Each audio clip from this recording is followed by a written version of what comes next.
Welcome to Tales of Make Believe. This is our premiere night for this Twitch channel, Make Believe. And I'm Wren, and I'm here with my Discord server mod squad, Dan, Nick, and C.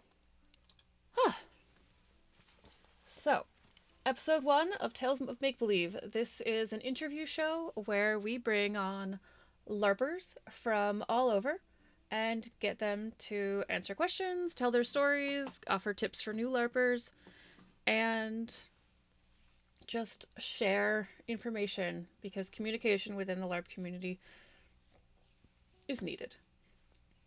And that is one of the reasons that these three fine folks that are here with me today started the Make Believe Discord server, which you can join by clicking on the little button below. We have a bunch of channels for all different LARP topics, LARP questions, how to get started, etc.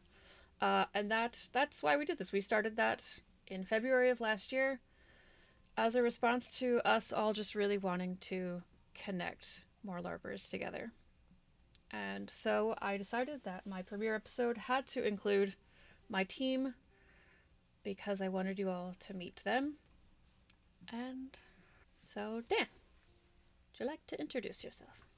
I guess I can introduce myself. Hello, I'm Dan. My pronouns are they, them. I have been around a very long time. Some would consider me an eldritch horror. Who knows?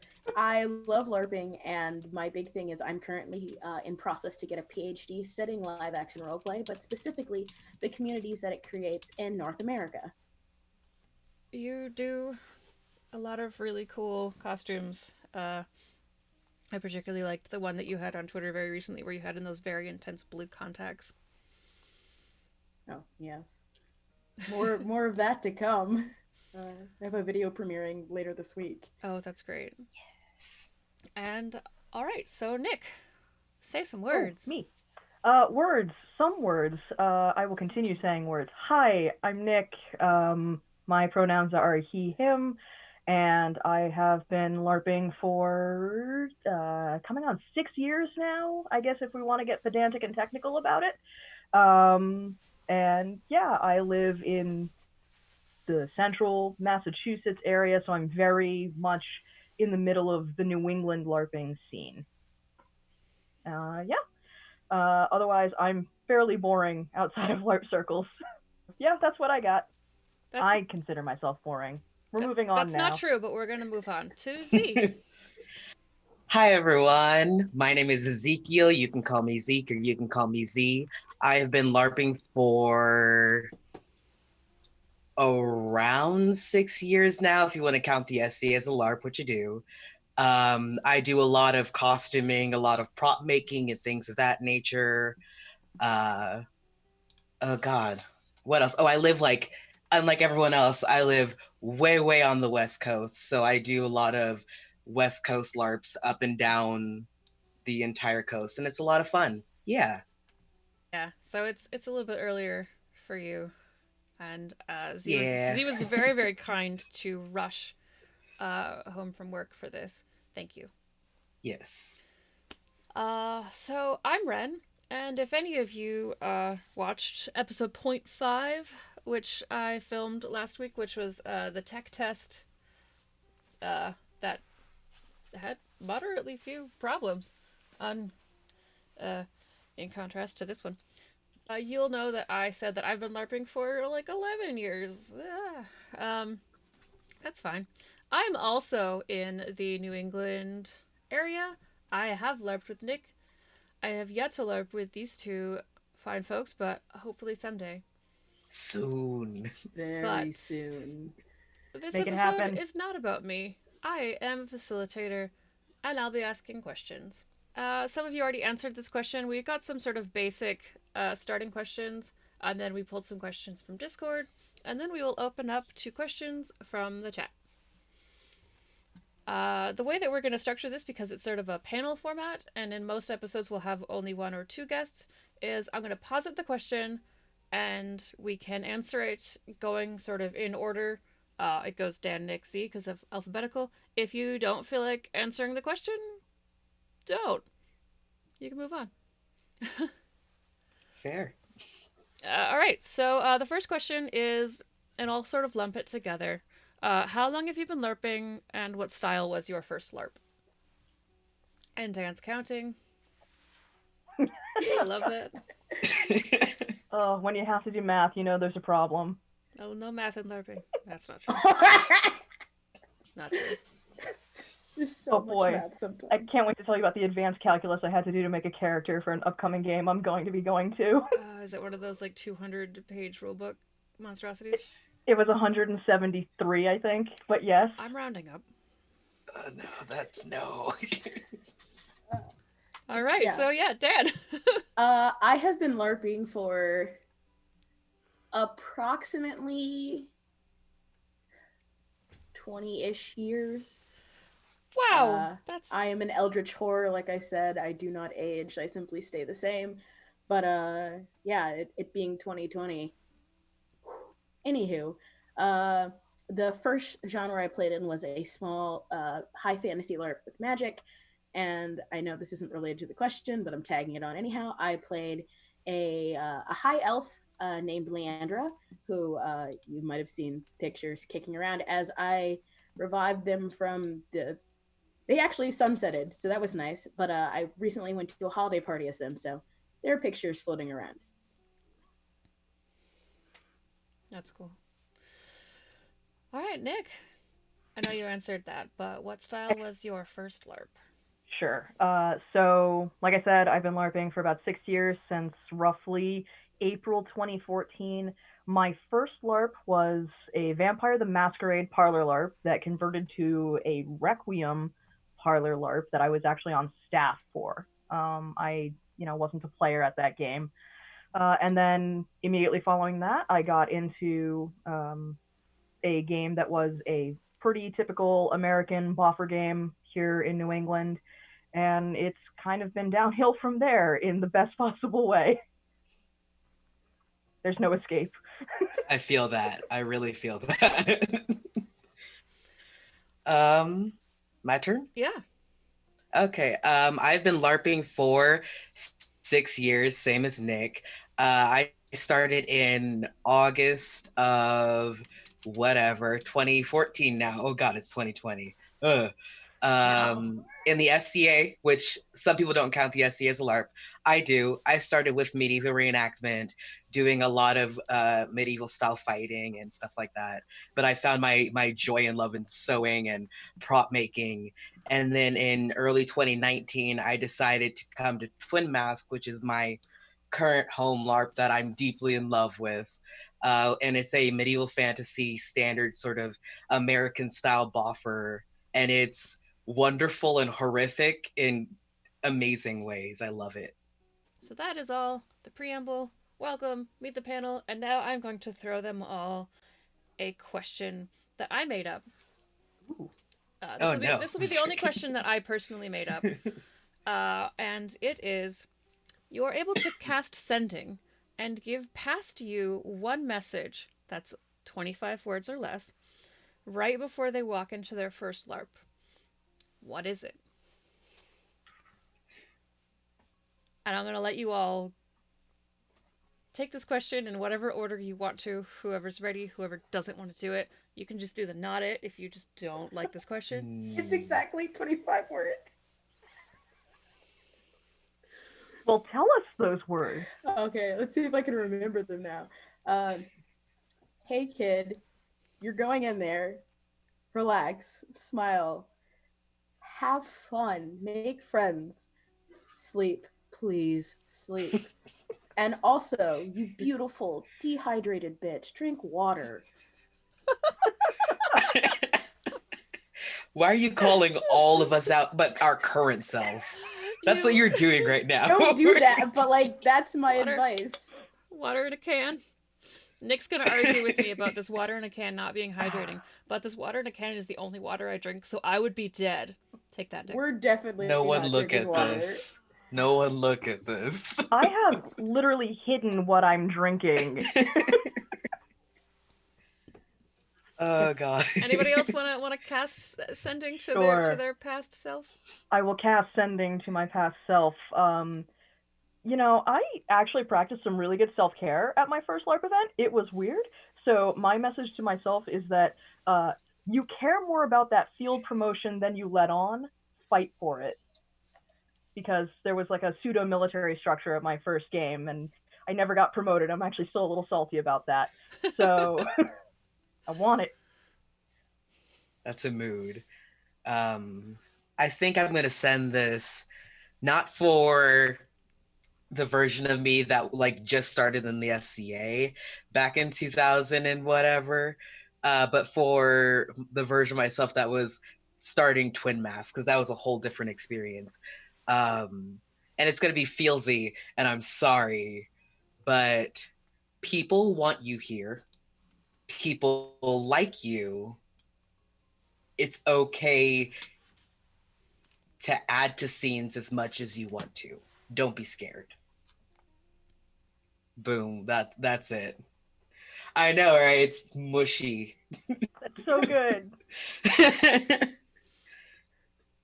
I'm not supposed to cry on It's my own. fine. I'm We're all sorry. fine. We're We're fine. only on We're this all like first fine. question. It's fine. Whoops. I did this to myself. It had yeah, okay.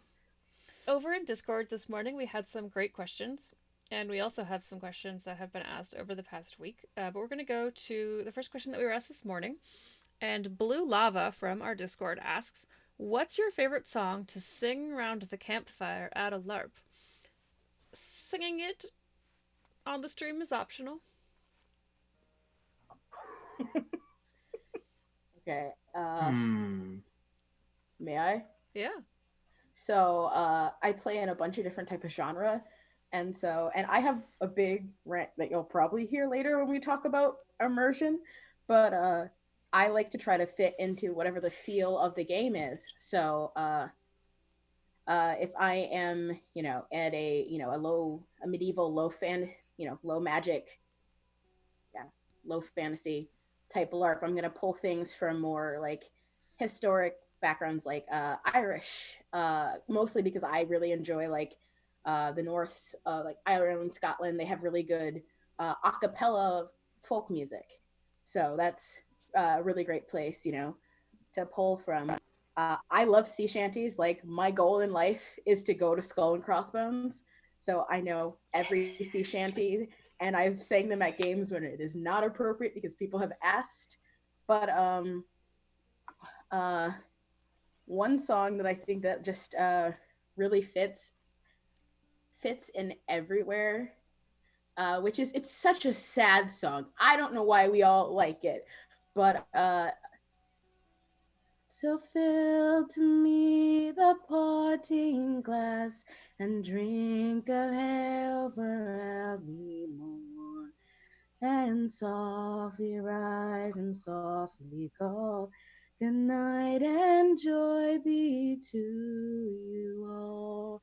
Who doesn't know the words right now? Me, because I'm on camera. That was Hard being on great. the spot. You forget every song you've ever learned. I don't think I'll ever be able to forget Oyster Man. Gosh, that song. So I will go next.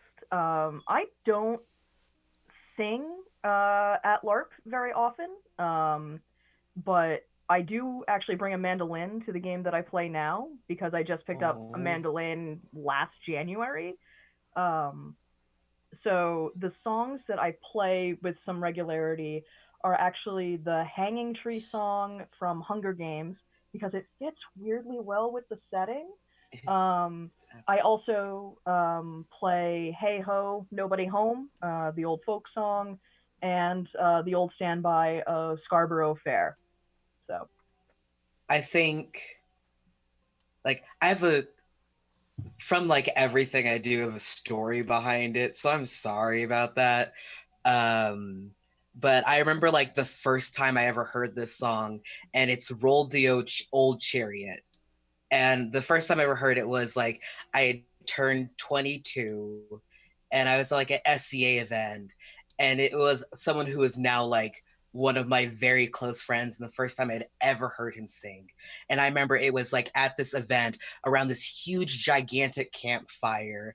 He's like this 6'2" burly man, and a group of like 100 people all singing and eating and celebrating one of my friends having like a really big accomplishment in the SCA, and just like everyone getting together, and evidently you could hear like all across the event us singing this song, and it like sits like in a really deep and wonderful place in my heart. Yeah. So I always try to sing that as much as possible. Oh, you have such good stories. You have I way just got really better. lucky. You all have way more compelling answers than me. Nick knows that the song I sing at LARP is this ridiculous, stupid song about an oyster man that smells funny. I'm not going to I do it love too it. well. I am going to toss a question to you now that is actually a question from Nick, but Nick is a part of our Discord, so Nick is allowed to ask questions. Hey. And that question is, what is your favorite food to eat while LARPing? Do you have any favorite recipes to make in game? Okay, first things first. I am a horrible self care goblin. I don't do it. Uh, so I have this is a multi layered answer Dan. with a story. Sorry. First things first. My favorite thing to eat at LARP is wild berry pop tarts and Red Bull, like Red Edition Red Bull. It is not good for you, but that sugar plus caffeine, you can do it. You can keep playing. Fair. I do not recommend be better than me. Please. It's bad for Oh, you. Dan. But I have to pretend that I'm a responsible person. Um, when it comes to favorite thing to cook, my favorite thing is to do uh, the equivalent of what stone stew. It's pretty much, hey, we're gonna make a stew. Bring food. Okay, cool. We're gonna put it in a giant pot. We're gonna cook it. It works with a crock pot. It works with a cast iron Dutch oven over fire, coals, and like the little camping stoves. It works basically everywhere. If you're gonna actually cook. Uh, I usually, as like the person who like promotes the idea, go, hey, I will be providing this protein. Generally speaking, anything from like uh, TVP, texture vegetable protein, which is vegan and vegetarian, to like, we're having steak tonight, boys. Meat's back on the menu. And I pretty much advertise it, and then you can literally bring like whatever and put it in. Of course, this is also where the story comes in, because one time I did make a challenge in game as a like a cooking culinary challenge to who could make the one that appealed to me the best, and my character would like reward you handsomely with money. So there was one that was just a bucket with Red Bull and Pop Tarts inside of it because it technically met the requirements. Dan, where are you going with this? Oh no. So it's just a bucket with Pop Tarts and like cans of Red Bull. Oh And no. I'm like, oh no. Like they appealed to the judge, so I had to award two winners because there was this really good like actual like good stew, and then there was this Pop Tart and Red Bull monstrosity. And but my actual favorite thing to cook at game with others is like a giant stew pot, basically. That is both a wonderful answer and also horrifying. Just Wow. Dan, I'm worried for you. How many gallons was this bucket, and how Oh full no. was it? Good question. A smallish bucket, like a dollar store sized bucket. Okay. All right. That's not as horrible as I was expecting. Because when I picture bucket, I picture like a 5-gallon bucket. Okay. My story is a little less horrifying than that. So at my local game, I'm part of a culture that has, a very robust food thing. Like we're all about food. We're the breadbasket of our fictional world. So every house within that culture that I'm a part of. They have their own version of what's called ramen noodles. The pun is intentional. Uh, so the version that I make for my house is a ginger beef pot roast that is amazing. I kind of do a little bit of prep beforehand usually, where I like sear the meat at home and then I bring it to game and I cook it there. And then I usually let it go basically overnight, and it's so good. And I bring some cheap microwave udon noodles, and you throw that in the pot roast, and it's just it's so good in that lull period between you know dinner and whenever the heck you go to bed. It's the perfect whatever that time is food. I do also make a vegetarian version, Uh, but yeah, it's so good. nice. Um, in Twin Mask, my entire culture, I play what in game aren't called elves, but we're elves. Um, and what we do is charcuterie boards. It's a thing one of my friends in game started, and all of us just like have ran with, and we do like a lot of hand pies and boards and stuff like that. So I would say like my favorite thing to bring to game is probably curry hand pies because they're super super simple and fast to make, and you can get literally uh the like you put them in boiling water and take them out curry, make some puff pastry, slap it together. Congratulations, you have multiple meals and it's delicious, cold or hot. Um, but my favorite thing is charcuterie board because you get a couple cheeses, a couple meats, some accessories, a drink or two, and boom, you have a meal for the entire game. And that you can feed like this past weekend, our game had Yule, and me and my friends got together to spend almost $200 on a charcuterie board that fed 200 plus people as like a little aperitif type of thing. And that was awesome. Wow, Yeah. your LARP is 200 people? Our LARP last game, our numbers, we haven't gotten them back officially, and I had to look through like meeting notes, but I would say our last game was like 450 something people. It's a huge game. Yeah, Twin Mass has grown Oh. over the last Yeah. like what has it been like 7, 10 years now? It's almost a 10-year-old game, and really it was like the last year where I joined last year, that was the big boom, and we're expecting in 2 weeks 150 new players. Wow. Yeah, Wow, What that's kind it's of what kind of crazy. insane. site is that can hold that many people? It is a permanent Renaissance fairground. Okay. Yeah, if you look up Coronaburg Renaissance Fairground, it is huge and gorgeous. It's like a nature. I think it's a bird preserve. I don't know the actual word for that, but yeah, That's very yeah, Oh, I exactly. think Ren is planning a trip to California now. Yeah, it's an insane LARP, and there's the food culture because we've recently our game doesn't provide food. Mhm. It's just once you hit that amount of people, it's not happening whatsoever.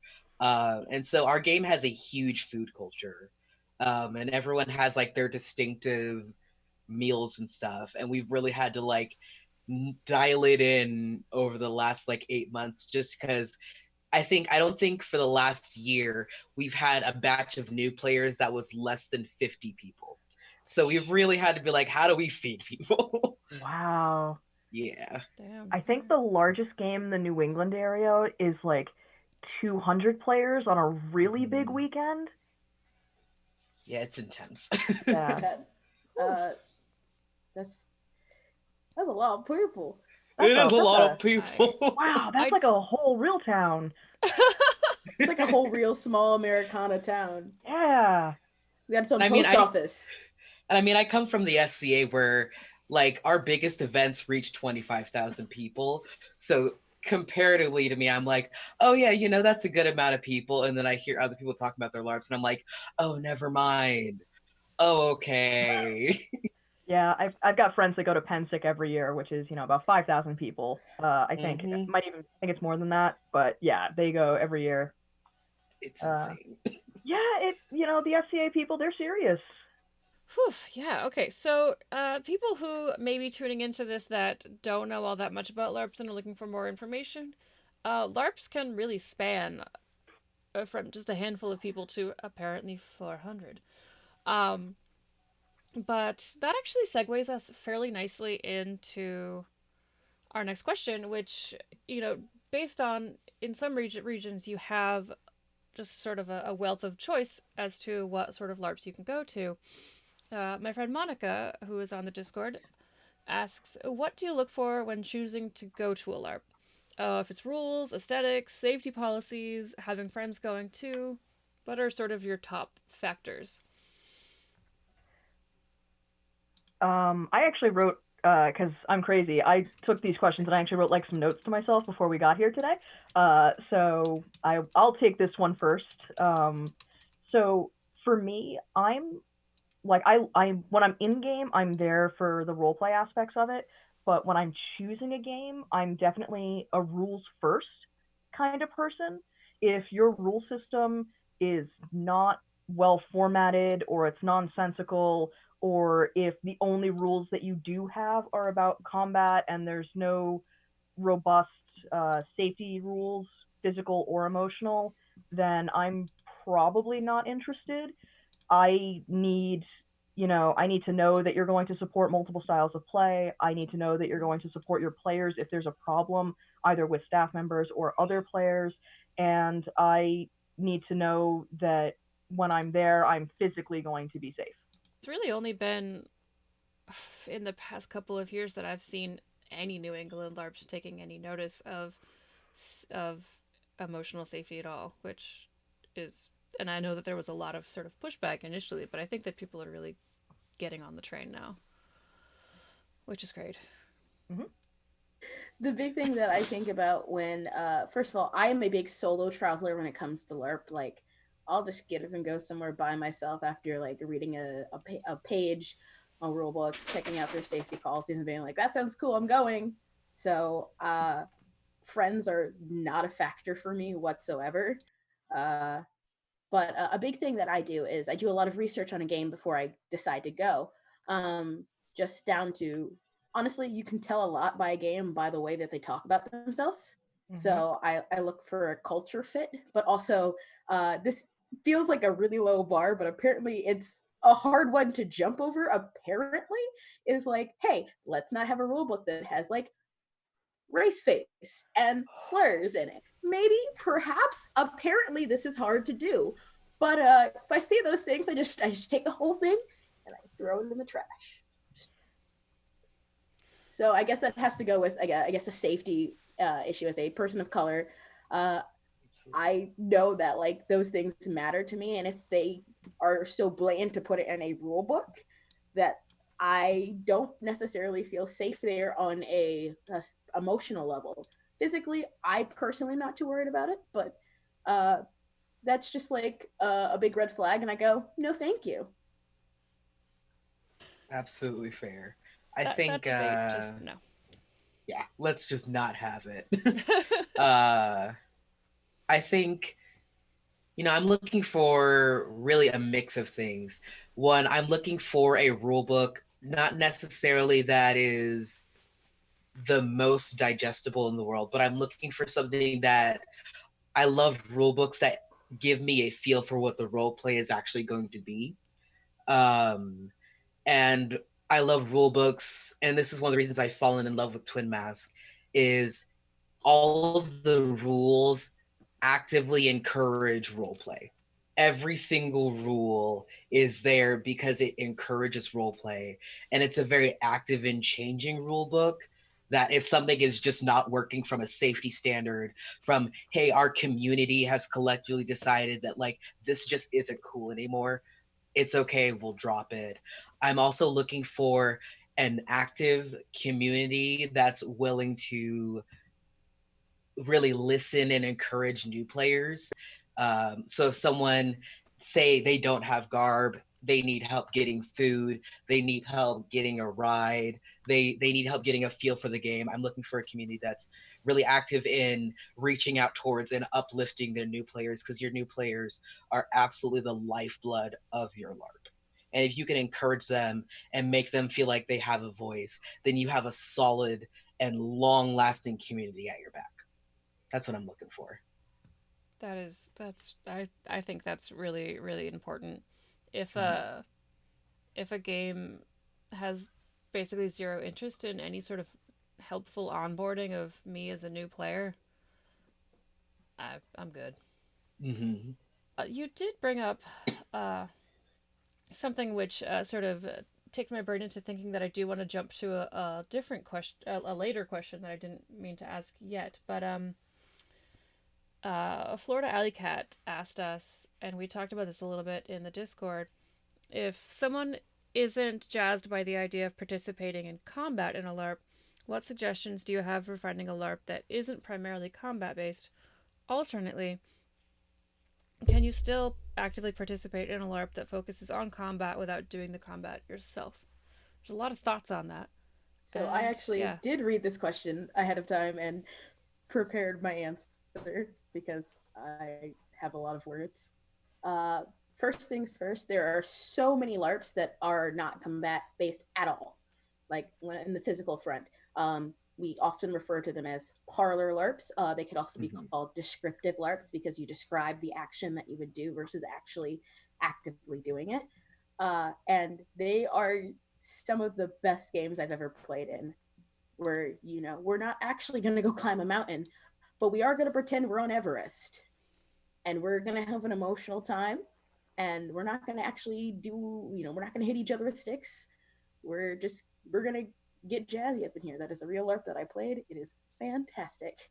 And it's great. And there are so many different things. Just as we think of American LARP as being buffer heavy, it is, but there are so many more options. And then also, a shameless plug, uh, we have a Discord that has a channel that is dedicated to helping you find a LARP in your area with what you're looking for.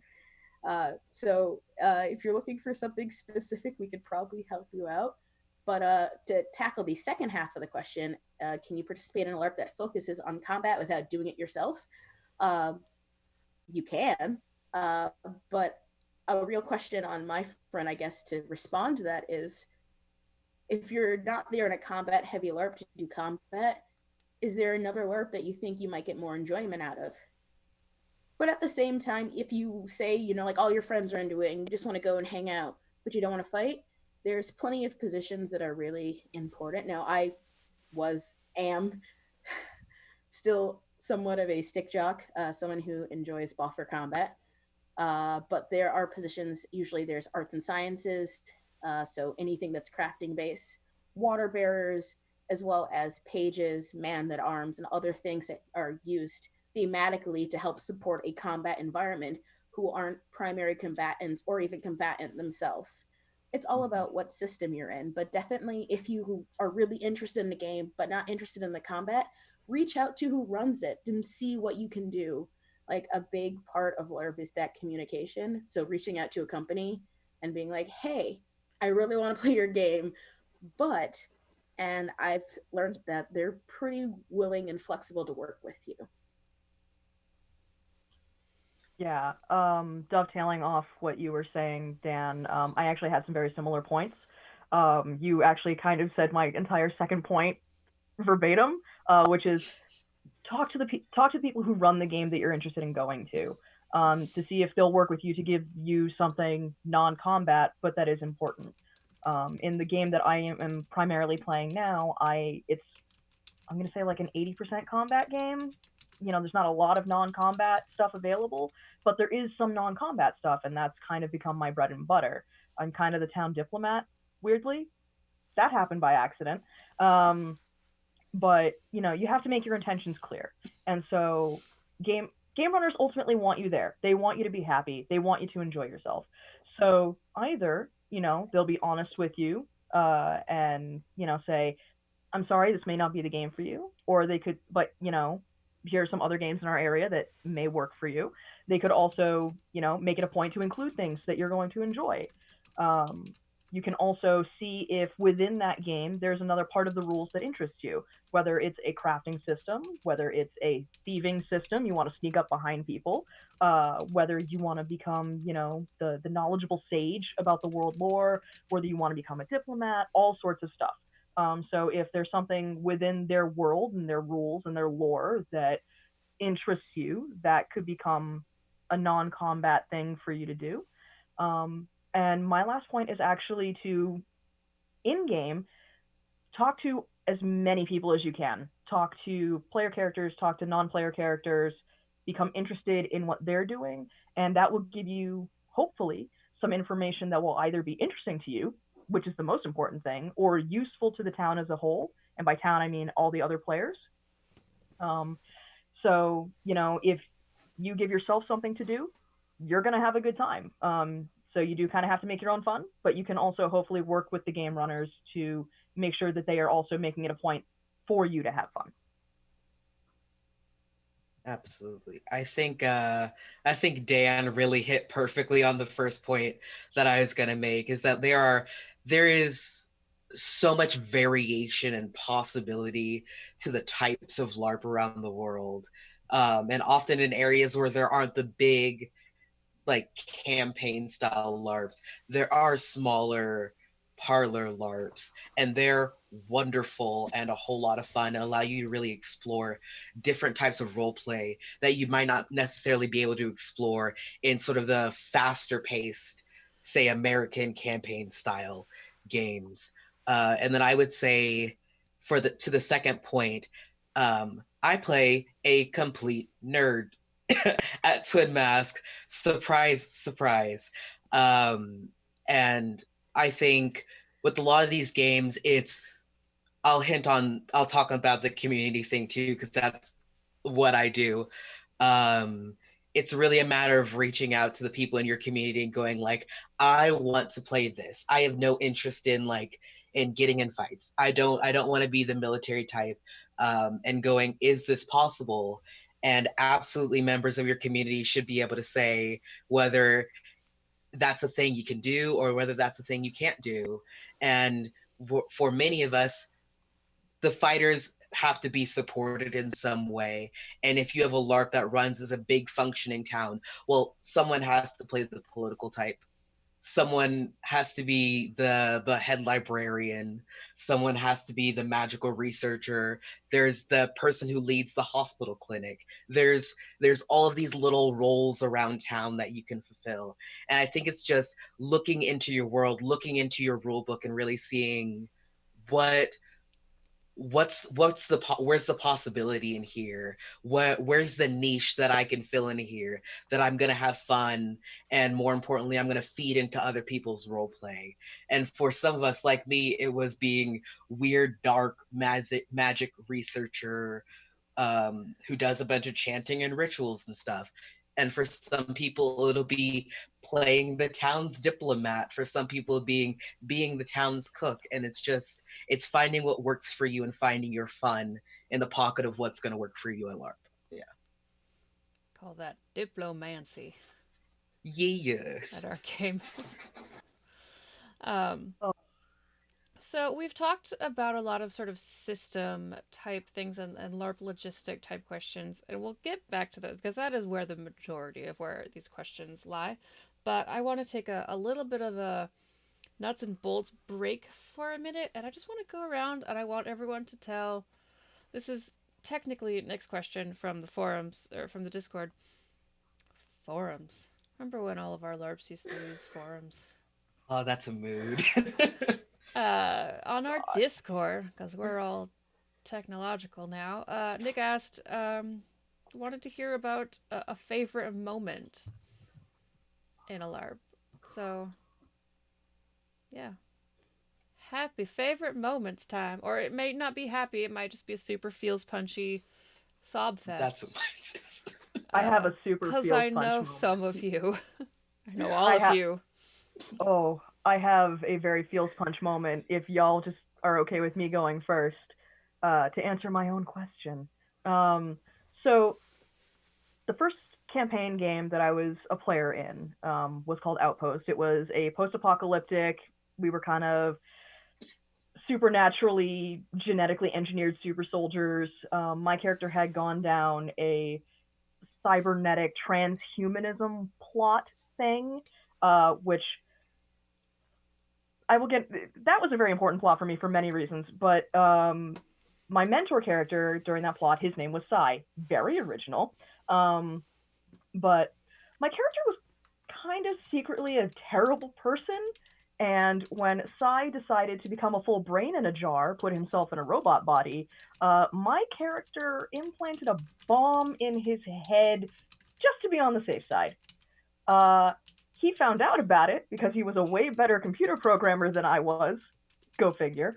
And came to me the next event and basically said, our friendship is over. Also, I am 86% machine. How am I more human than you? And oh, that was such a knife twist right in the heart. And that bridge was very officially burned, and I had a lot of feels over it. And then the next event, he died saving the entire town and making sure that specifically I was safe. And there was a lot of tears and sobbing there. It was a yeah, it was a great moment. It was like a lot of good role play. I cried. It was bad. It was great. I would do it again. 10 out of 10. My heart hurts. Oh no. Oh boy, that's the Oh. short version. Oh, Uh. I fortunately have got to hear the long version. It's a yeah. I want to yeah. hear it one day. I will happily um. tell you one day when we have more time. I don't want to take up the whole Yes. stream. I have a story, and it was the first moment in character I really also experienced bleed. And so that was an interesting, like, I don't know how to work through this and how to rely on people who know much more than me about the psychology of LARPing and stuff. But to put a long story short, our LARP has this whole dream world that like interacts with the physical plane. And right now, one of our big bad evil guys is like an evil dream entity who used to be a person, and is now like ruining everything for literally everyone. Um, and so my character, throughout the course of a weekend, got kidnapped by him twice. First was this wonderful dinner party. The second time was I got kidnapped with another character, and we got to ask one singular question, right?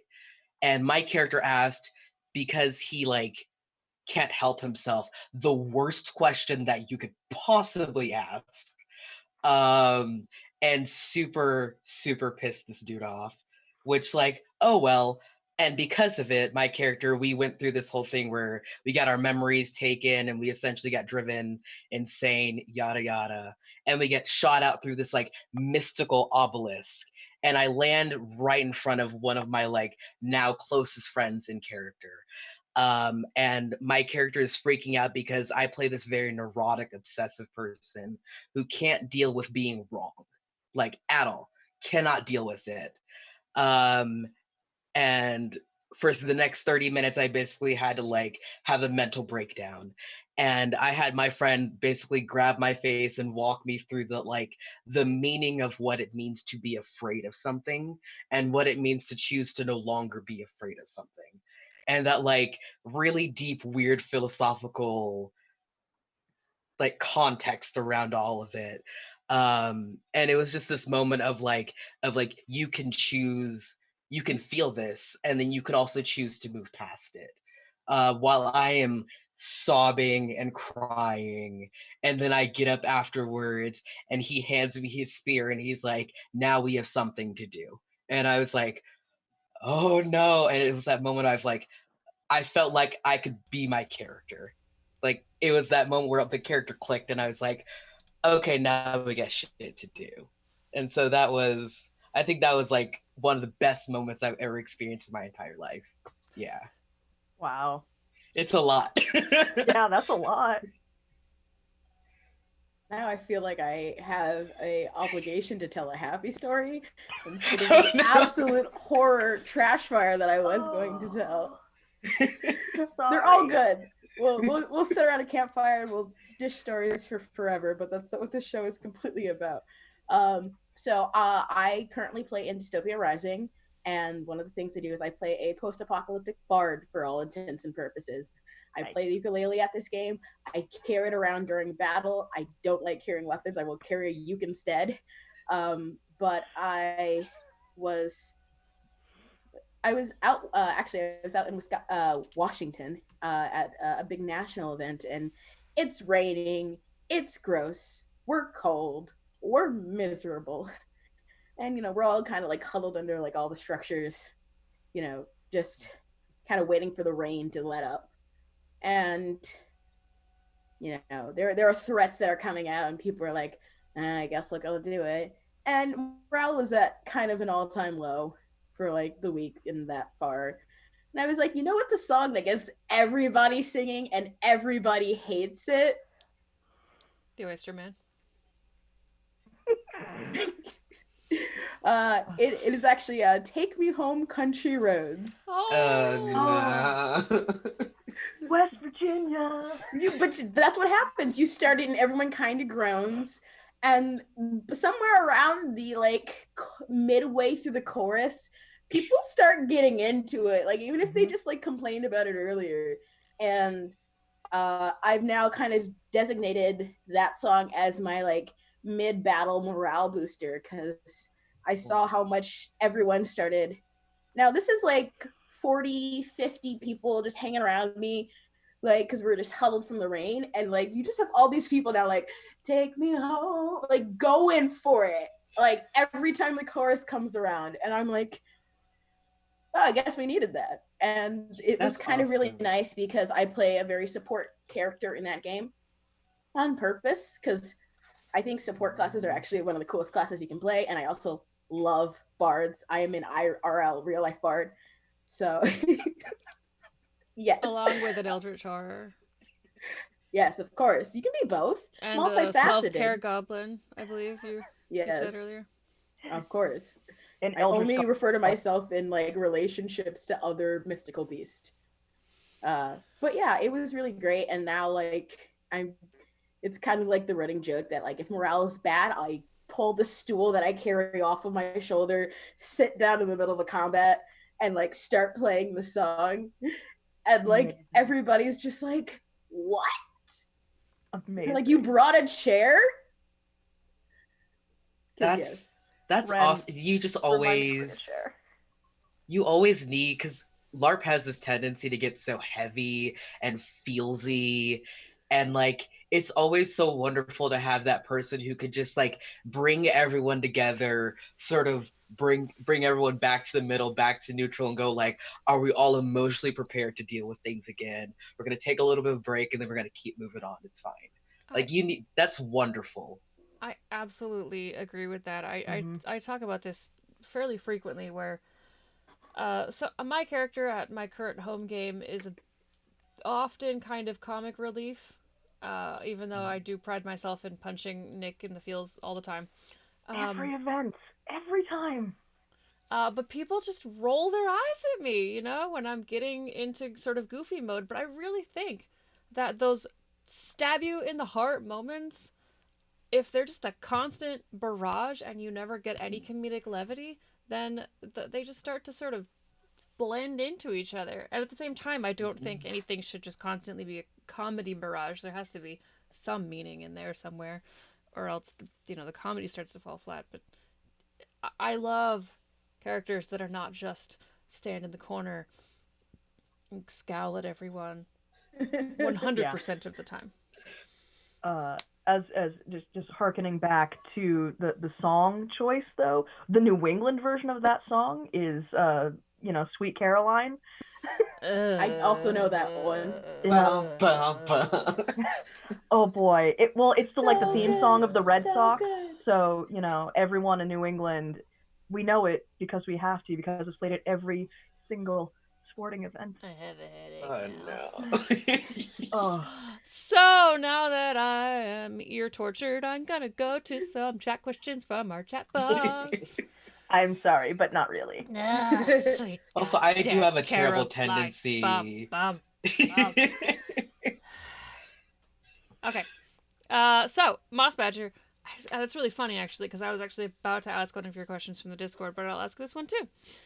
I'm curious if the guests have noticed any regional differences in LARPs, like West Coast versus East Coast, etc.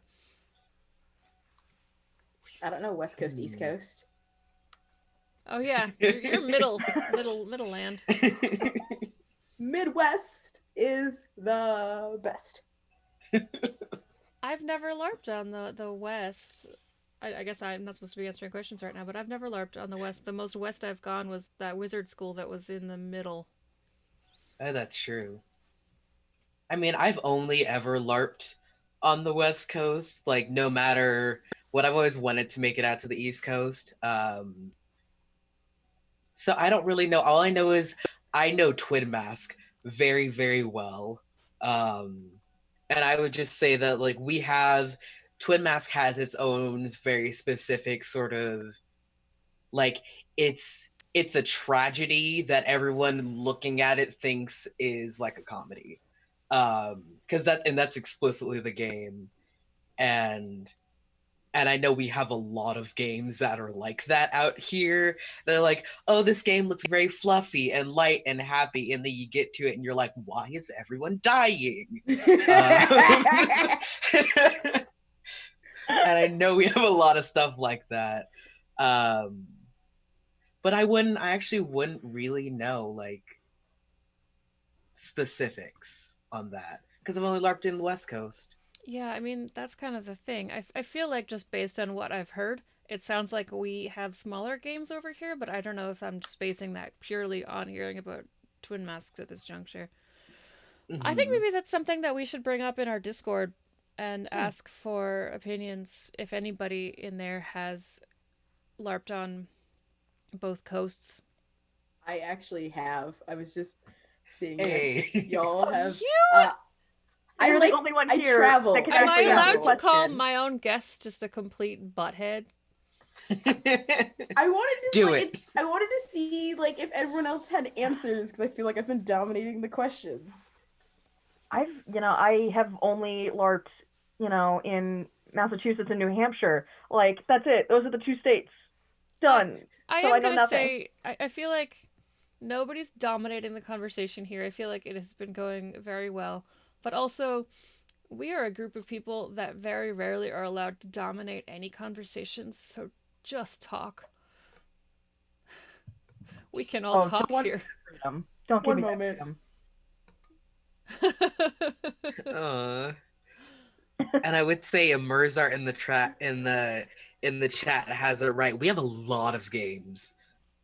Like especially in Southern California, I would say if you count parlor LARPs, at least like 25 games in the LA area. It's insane. So, There's, uh, for me, mhm. I think there's a really big. I'm gonna call it. I like to say America is broken down into three regional areas. So there is East Coast, West Coast.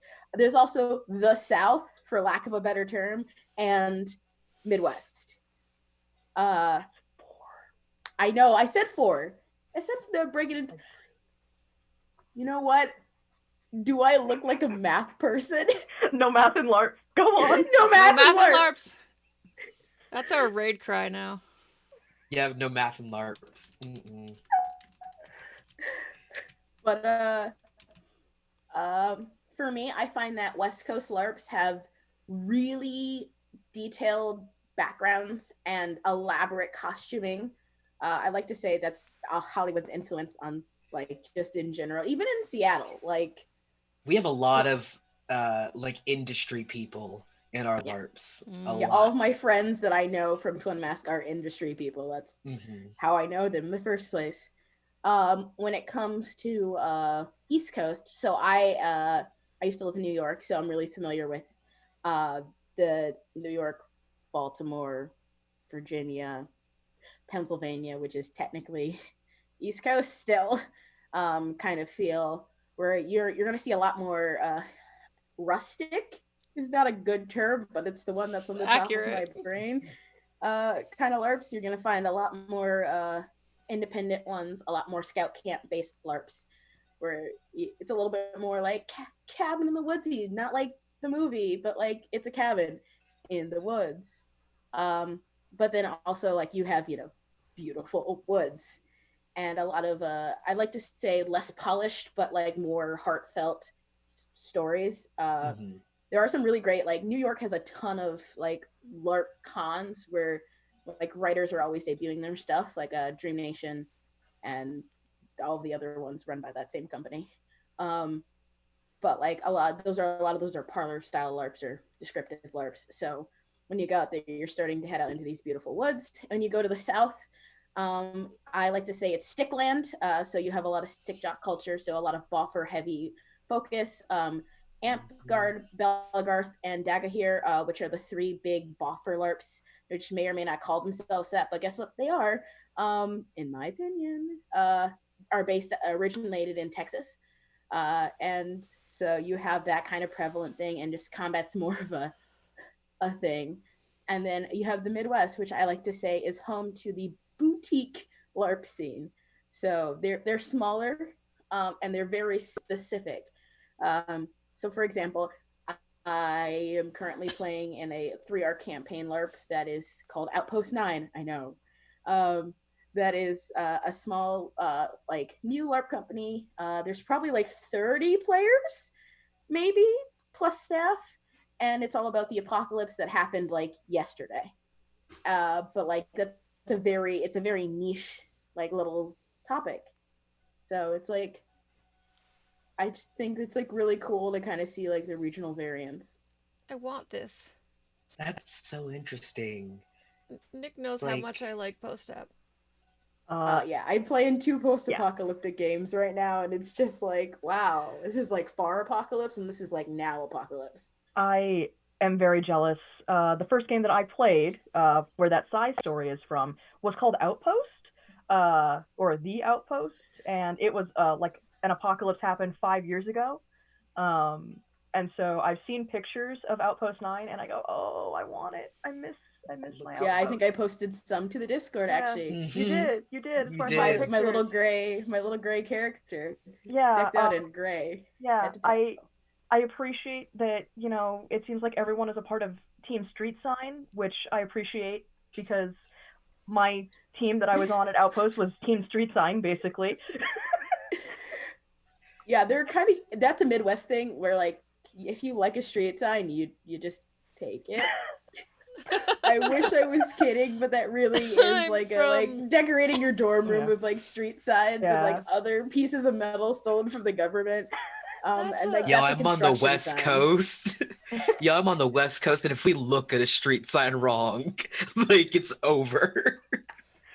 I'm from rural Maine. I've never ever stolen a stop sign. Hmm. At Outpost, my chest plate and back plate were made of 2 different stop signs because obviously you can't hit me. It says stop. Yeah. So Fork logic. speaking of Also, totally not illegal activities, we got a slightly maybe heavy question. We'll see from Ooh. Immersart. Hi, Jess, Excited. I love you. Um, what do you folks think about religion in your LARPs? Okay. Fun. Oh boy. I started talking, so I'm gonna just keep talking, and I'm gonna do stream of consciousness now. no, So go for it. my opinion on religion in LARP is that it should exist generally, I think, unless you're playing an explicitly like atheist setting, which can also be interesting. But it seems reasonable that fantasy cultures and not and new cultures would create their own spiritual and religious ideologies and practices, and those can be very interesting to explore. And it can be an interesting way to yourself explore feelings that maybe you don't have. I am not a religious person at my current game. I play a very devoutly religious person, and it's been a very interesting experience to get into that headspace. But at the same time, I don't like taking an existent current Earth religion and just slapping a different coat of paint on it and calling it something different. There's a lot of games you go to where it's just, you know, Christianity or Judaism with the serial numbers filed off, and that's boring. Like, put some thought behind how a religion would come to be in your world, and it makes your world better. World building, it's great. Do it. Absolutely. I think I have a very similar opinion, is that like it feels very natural for religions to exist in a fantasy world. That being said, and this is something I've experienced from like a community management perspective, having to like help players work through bleed and stuff like that, is that like with religions and with people caring and being very passionate about these things in character, and then spending a lot of time out of character, maybe making up like religious texts of some kind, um, people tend to get very high strung about it, and there tends to be a lot of contention that can be born from it. And when that out of character, you have to be very careful for the out of character communication to be there if you're going to have religions in game. Um, because you can have people who are warring in character and bring those feelings out of character. That being said, one of my next characters is essentially a holy paladin. And I think religion, especially as someone who is not really religious in real life, getting to explore that headspace can be incredibly rewarding for many different people. And I think it's a wonderful thing to give them space to explore something that is maybe entirely foreign to them internally. I just think there's a fine line you have to walk, and that communication has to be there on all sides if possible. Yeah. Okay, coming at this from probably the opposite side as a hi, I'm Dan, I'm Jewish, and so Hey, me I'm too. a real life religious person, uh, and I think it's important. I think as people ask questions about like big things like why am I here or what is life about, that's where a lot of the times religion falls in to answer those questions, and I think that exists in both real and fantasy worlds. um, I'm also not a big fan of lazy writing, to be honest. And a lot of the times when you copy and paste and then change a few things from like a real life religion, one, I can tell. And also, I think it doesn't hold truth to the world that you're trying to create. As well as, I think it is possible. This is a weird statement. It's possible to also play a game with real world religions as long as it is done in a very very intense and intelligent way with people from that religious background being the leads on those things. I happen to play in a game by Entropic Endeavors called Velvet Noir, which is based in a not quite this timeline, but looks sure like it 1920s America and not New York City, and the upstate area around it, because it's not those things, but it looks really similar.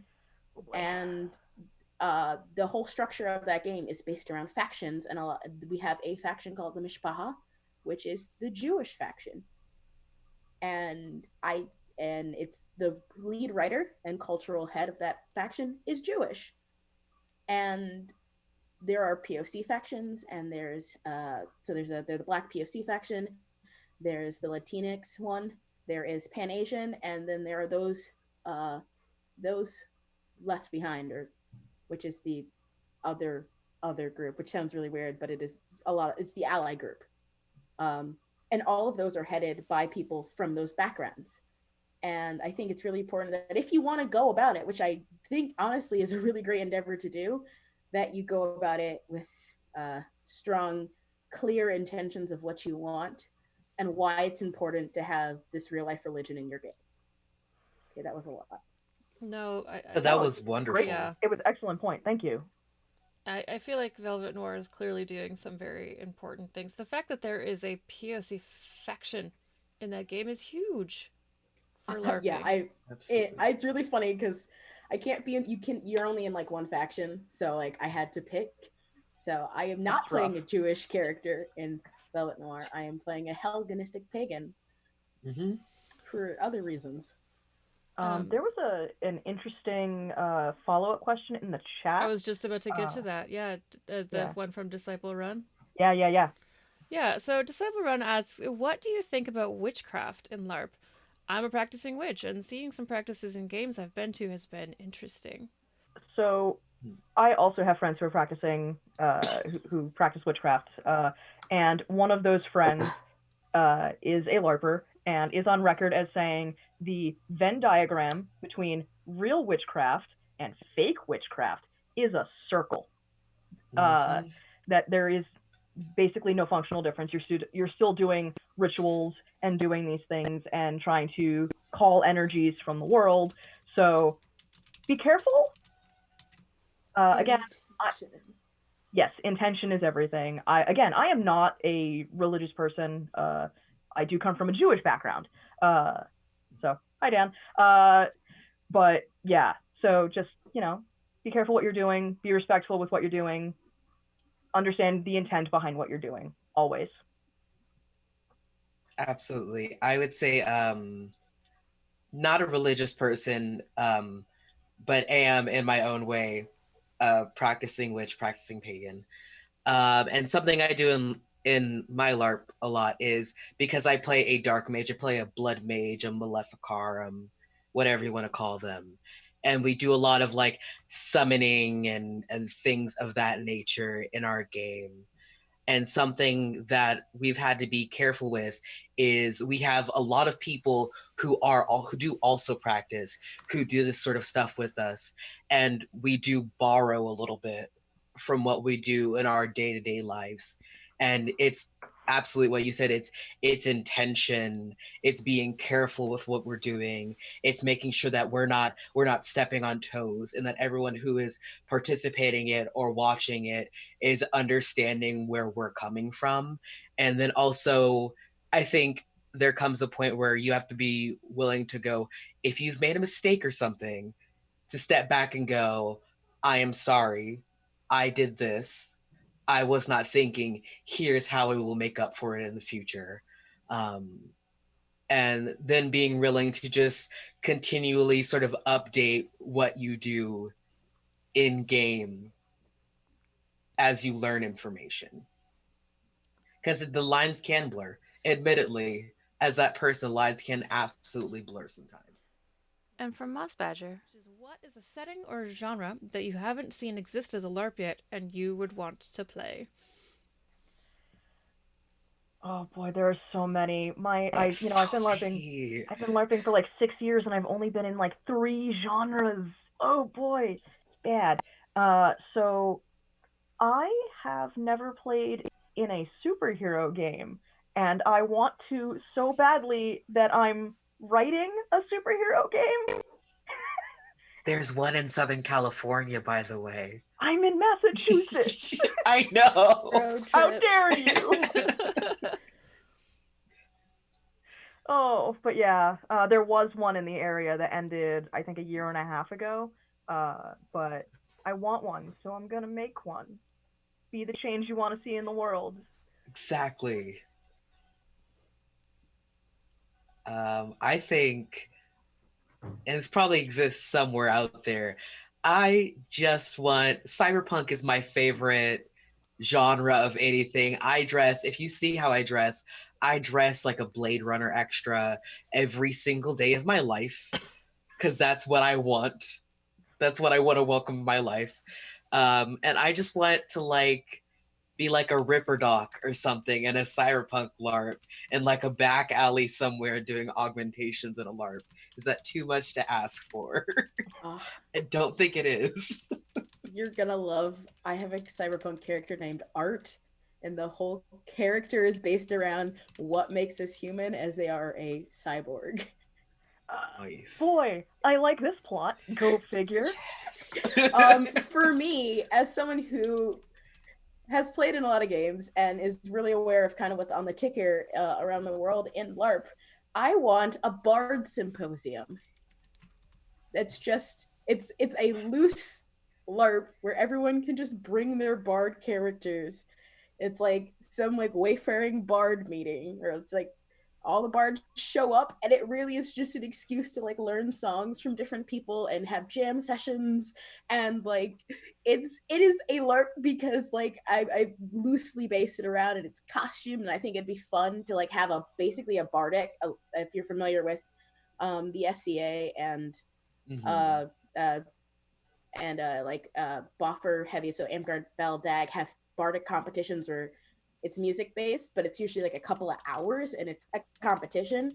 I want like the culture behind that in a LARP that's just like loosely like, hey, come hang out and bring, come on character, bring your bards, and we'll spend 3 days just hanging out, singing music, and on Sunday we'll all be hoarse. Like, that's all I want. If someone wants to do this, please inform me immediately because I will be there. I will put it on my schedule. You're like, I don't know, maybe 2025, it's on there. I'll be there That's too. not that I far need along. this. Nobody's gonna So like it when I sing, but I'm gonna do it very enthusiastically. That That's it all is that matters. intention. yeah, Intention. yeah. Also, I said earlier I bought a mandolin like a year ago. Give me an excuse. Invite me to this shindig. Can I walk in with a boombox in full 90s grunge garb? Can No, I not you. please? You gotta put it. You gotta hold it over your head though. Okay, Yes. 90s. I at the risk of being mushy, and I know that I'm supposed to mostly let you all answer that, but the boombox made me think of something. Uh, so I very recently got married, and one of the things that my spouse did very very very early on was at a LARP we were both attending. They brought a boombox. It was a Bluetooth boombox that had flashing lights on it, and they wandered around. It was very appropriate for the setting. It was like a weird ghost dimension haunted items thing, and so we had this haunted boombox, which primarily played Gangnam Style and other awesome hits, uh, such as German Sparkle Party. I And love. I'll tell you how I amazing it love. is to fight when there's a glowing boombox near you. I definitely fell in love. That boombox may have had a part of why I'm married. May have played a part in why I'm married. But yeah, Oh. I love it. we put Your the your spouse boombox is in the wedding. I believe Nick's. I don't know actually how much personal information I'm supposed to spout on here. A friend of mine carried that boombox down the aisle for us. Oh, she's in bed. She won't care. Go ahead. Oh, okay, Nick's Yeah, wife. it was my wife. I was like, I'm gonna say Nick's wife. Wait, I don't know if Nick wants the world to know that he's married. Never mind. I'm married. I love my wife. She's wonderful. Also, your spouse is in the chat going, "Oh dear." uh, yeah. So, while people are still typing in the word hydrate into chat to enter the giveaway, we've got our last question. That is a viewer question. I honestly thought the hydrate thing was just them yelling at us. That's why I drank. I finished my drink a few minutes ago. I'm very sad. Oh. So our last viewer question is from my friend Fennec. Um, what are 3 things you'd tell someone who wants to get into LARP? I saw this and I only had one answer out of the list because I could only think of one thing and I thought it was the most important thing. Well, then what is the most important thing, Dan? Do tell. Bring your creativity. There's a lot of variety in LARPs, and what you're actually going to need is going to be super variety and what you should bring. And you can look up a packing list for every single thing ever. But at the end of the day, LARP is all about creative play. So Mhm. bring your creative and go have some fun. Mm-hmm. And fun can be, in fact, sobbing your eyes out because you just did something dumb. Fun can be singing around a campfire, our campfire SONG song. It's one of those things that fun can look different, but as long as when you walk out and you go, I had a good time, that's all that really matters. I'm Yeah, gonna that cry after this. That was glorious. yeah, that was a great Aww. answer.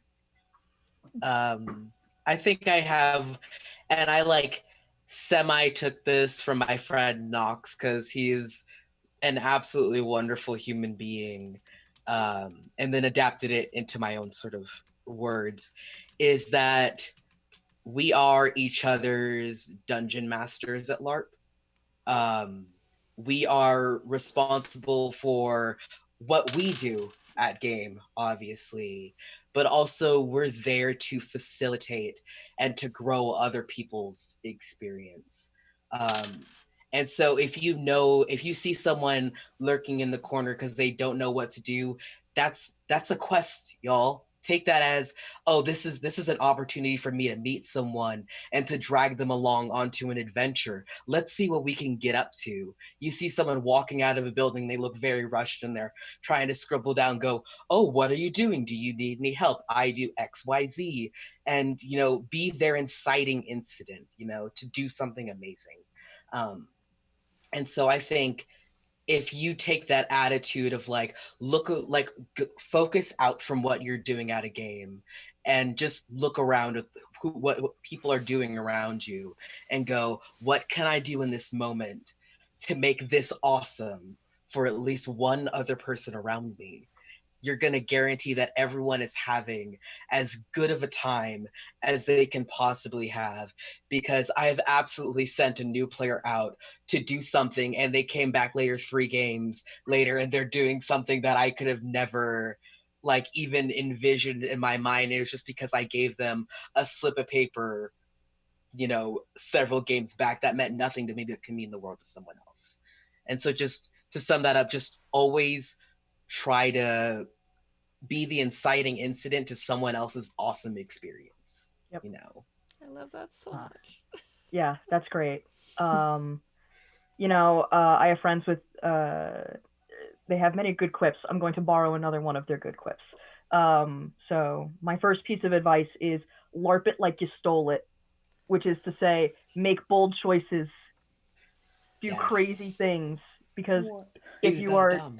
do the dumbest thing if it makes sense to do the dumb thing, because it's making it's I have found way more fun making deliberately bad choices than by playing cautiously.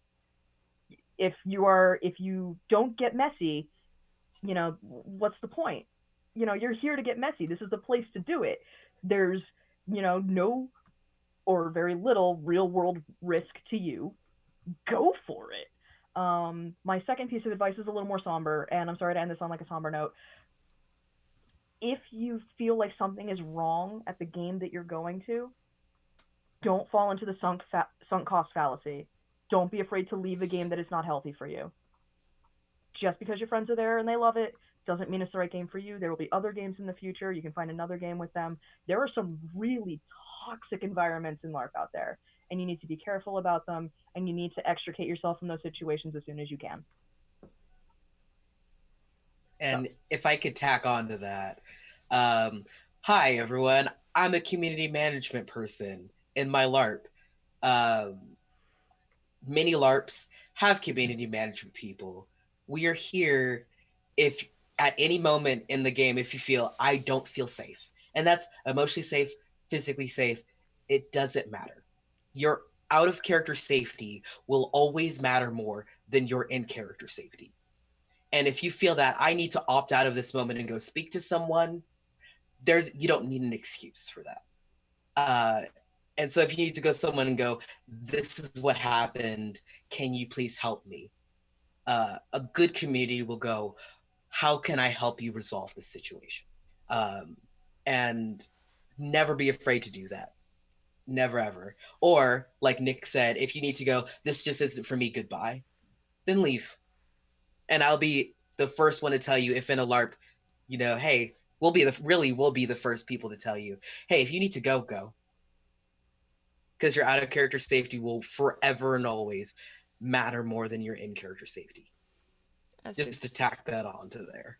No, I've seen a lot of people just stick with LARPs where they're not having a good time. It feels like at that point, like they're in a bad relationship and they feel like they can't escape. Because you kind of do end up like in a relationship of sorts with your LARP community, and it needs to be a healthy relationship for you. Yeah, it really, really does. And one more piece of advice. Less somber. If you go to an event and they give you a feedback form, fill out the damn form. Tell the people running your LARP what you liked, what you didn't like, why you didn't like it, why you did like it, and what they can do to help you, and what you would like to see going forward. Yes, it is, it's called a PEL, player event letter. It's, often, or just a feedback survey, whatever options they give you to provide feedback, do it. Try to be constructive about it, but, give that feedback. The people running that game cannot possibly know what is going on in your head.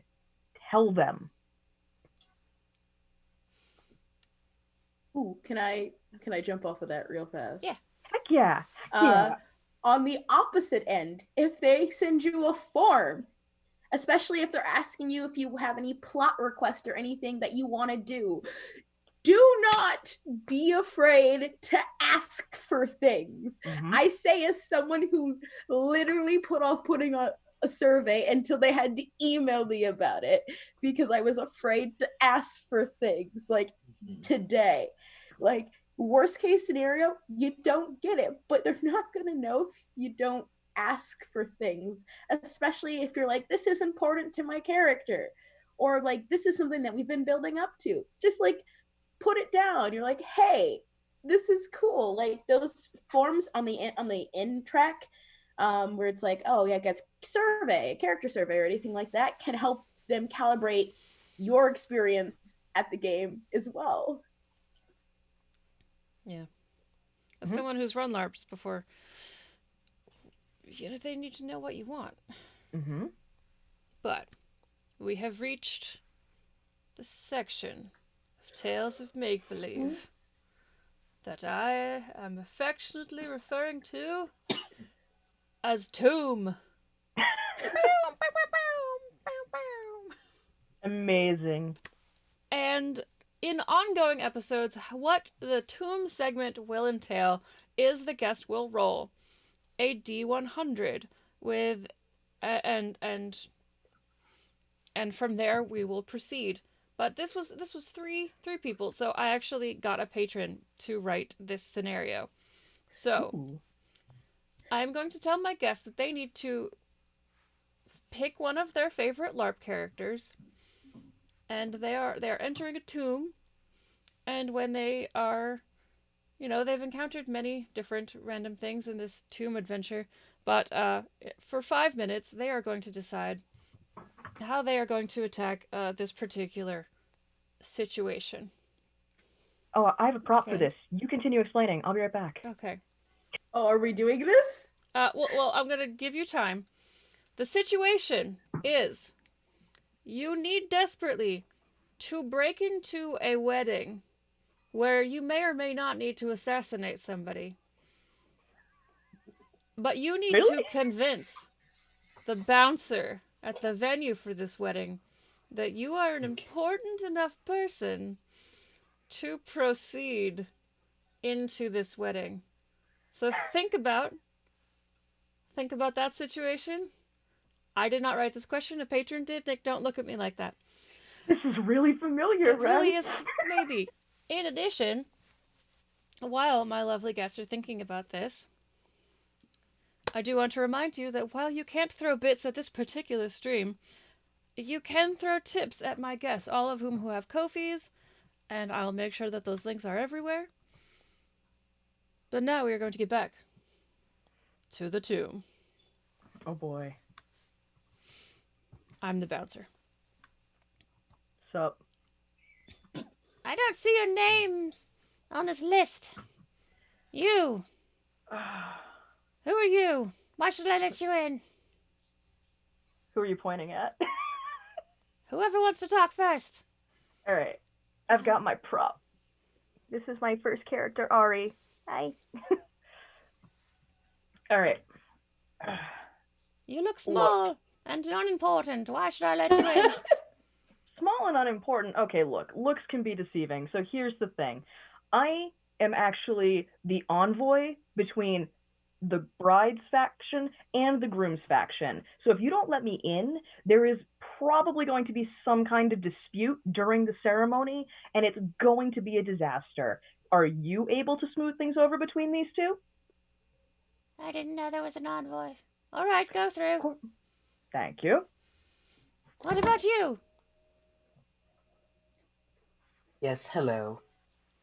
Hello. So, I have been told, and I have read a prophecy that has stated that I need to be here in order to prevent a most terrible event from happening. And my research has been said that I, like the man that has just gone through, am one of the only ones that can prevent this. I seek to keep all people within these walls from harm. May I enter? What kind of prophecy was it? Will you read my palms? I will, after you let me in. Oh, yes, go right ahead. I'm going to find you later, Thank though. you. What about you? Oh, you're pretty. Oh, hi. Hi. So here's the thing. There's a wedding going on, but Oh, after yes. weddings, there's this thing There called a could be two. reception. And I'm going to be there. Why? Because I'm, in fact, the main act of the band on stage. You see, I am, in fact, a lounge singer now.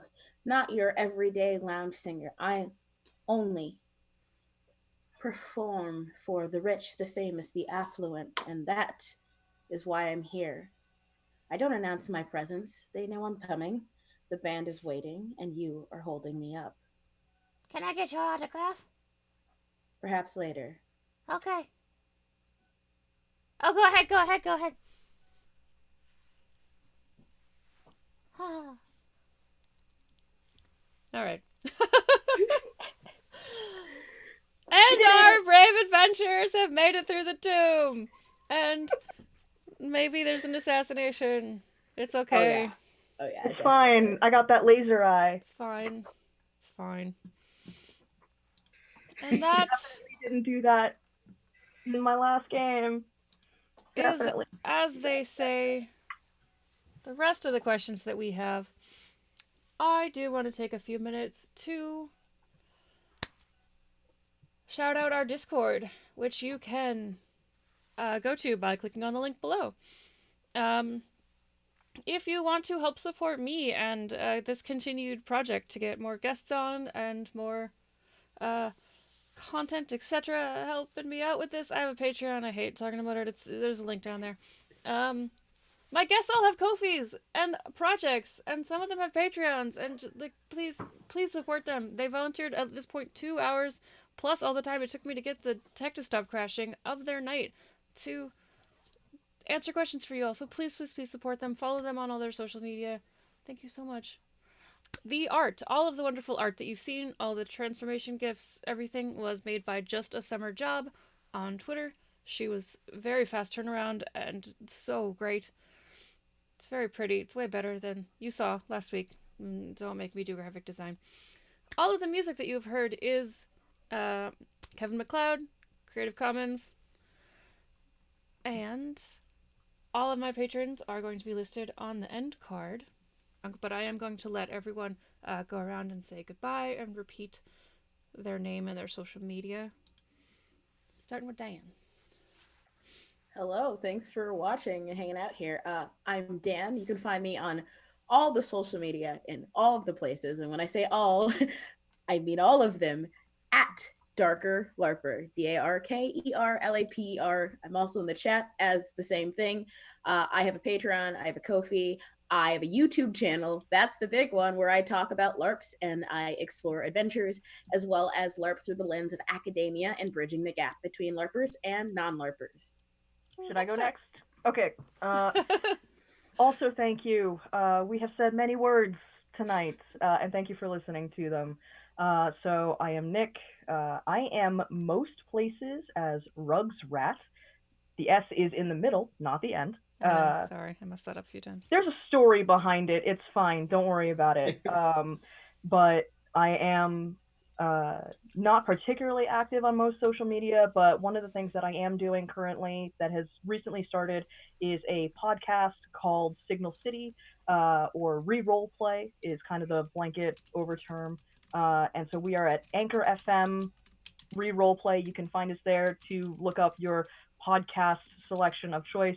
We have 3 episodes up right now. Our 4th is going up tomorrow, and I'm very excited. The fight in that one is very, very good. I am the GM for that podcast. It is a Masks powered by the Apocalypse game. It's been super fun to GM. I hope you enjoy.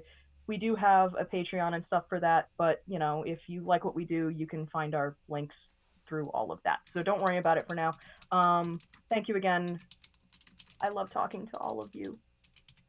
Aww. Oh, I guess it's my turn then. Wait. Sure is. I need to do my finger guns to dictate that it is your turn. Pew pew pew. I don't... It's late on my coast. No, I get it. All right, thank you so much for watching, y'all. I'm Zeke once again. You can find me at Z Bradshaw. That is ZE Bradshaw on all of the social medias, including coming up very soon on YouTube. I'm making my first YouTube video, and I am ultra omega excited.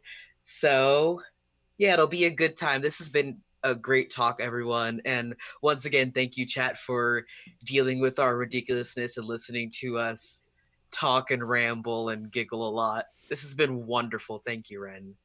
It was really, really awesome to get on a video chat with my entire mod squad. Oh, the first time I've heard your voices, except for Ren. I've been on the verge of sobbing all night just because this project has been. I mean, you all know this project has been my life for the past 2 months leading up to this, which it may not be super apparent, but so it's happening, and information and communication is happening, and next time it's just gonna be a surprise game of D&D. Surprise. We have enough players. If you secretly tell me what level D&D game, I'll have a character prepped. I've run Where's D&D my for player's every handbook? single one of you. This can happen. I'm ready. My player's handbook is right here. But it's a very important point in that there's just pause. Starting over. One of our sort of channel mottos, and the thing that I've decided that I'm going to end things with, is you're never too old for make-believe. So keep that in mind, and I hope you all have some great adventures in the future. Oh, and I'm Wren at Atomic Firebird. I totally forgot all that stuff. It's fine. It'll be on somewhere you all know. Bye. Good night.